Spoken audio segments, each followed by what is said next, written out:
There you go. Wu-Tang, Mike Cement, bye-bye. I ain't got nothing?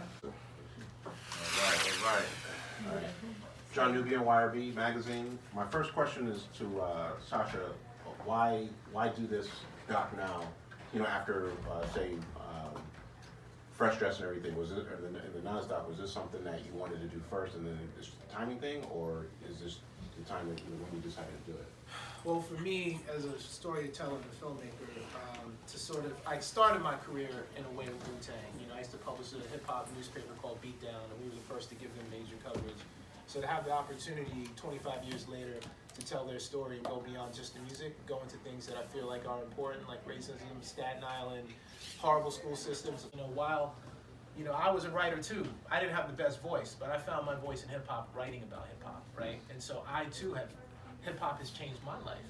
And I've had the ability to travel and do a lot of things that these guys have been able to do. So for me to have the ability to tell that story now at a time when they were ready to tell that story, and me also realizing that the new generation of hip-hoppers that are coming up, someone of that generation should tell that story.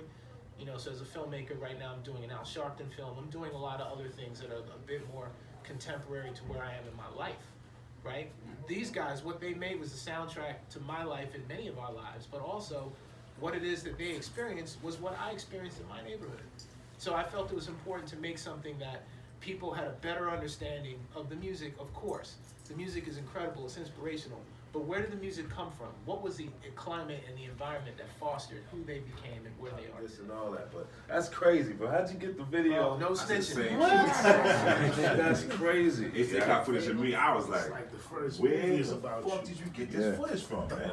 That's nuts.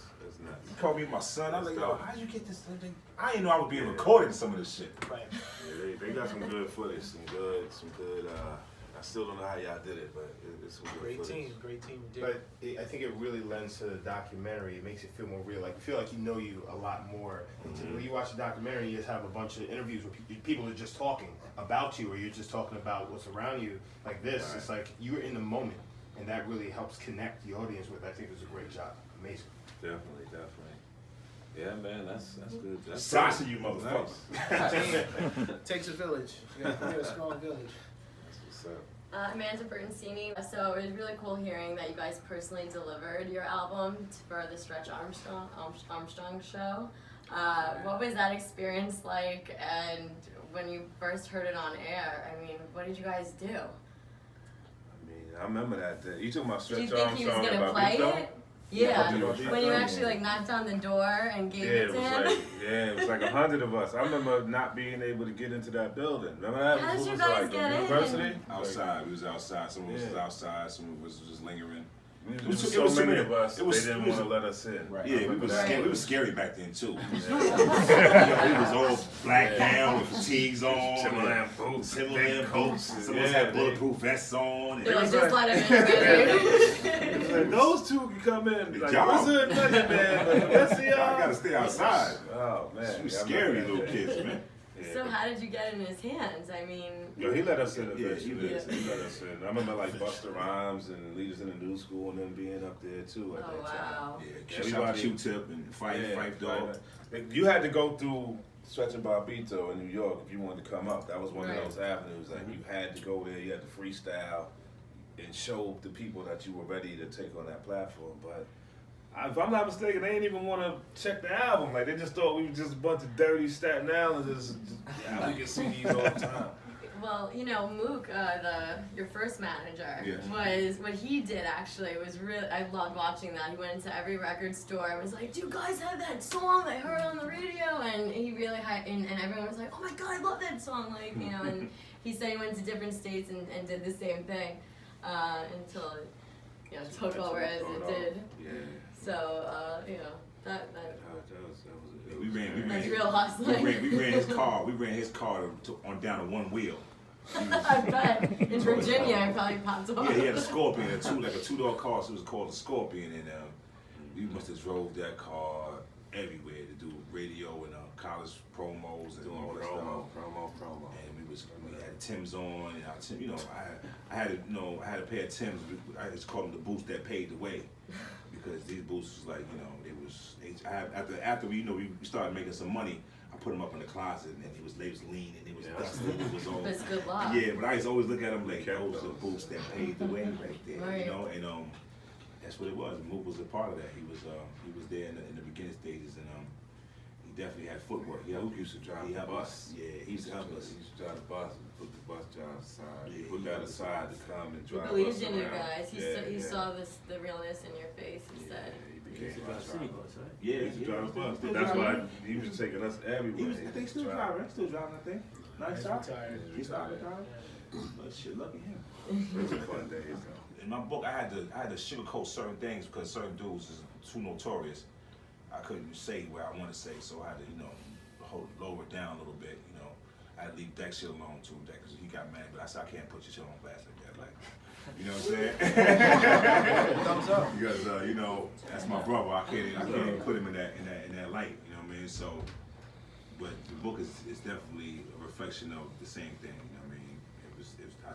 I had to be spot on with a lot of stuff I said. Some of the things are a little off because there's a lot of words to edit. But for the foremost, man, 95% of that is really real. It took all three, as far as equality, to complete a cipher, and this is your foundation. So, and we also taught one, knowledge is to respect, right? So it's to know, listen, observe, and also to respect. So after you know, you listen, you observe, then come the respect factor. And like you said, we all dealt, mothers, sisters, and even like just New York at a whole, from the generation we came from. Even like, you go to the roughest of neighborhoods. You go to Brownsville, Brooklyn, and it's like the most gangster thugged out dude that'll rob, kill, shoot you, whatever. See old lady coming with her bags to help her, open the door for her, like good morning, excuse me, pardon me. We was taught, certain things that happen. Big hats in church. You know what I mean? It was down south with the fans and all that, and catching the Holy Ghost in the middle of the aisle.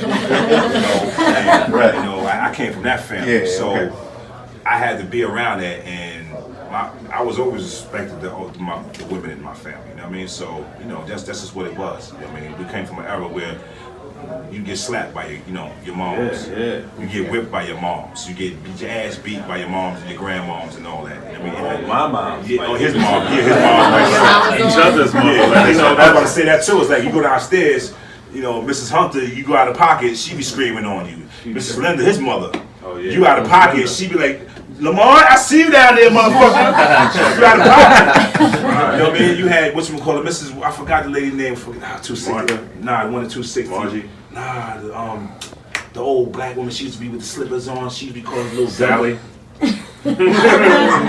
Screaming at us out the window. Get out in front of my window, you little crazy motherfuckers. Then you had the Mrs. What's calling you, yelling at Meth, calling him singer. She was, she was a little alcoholic lady. But she, Miss Virginia. Yeah.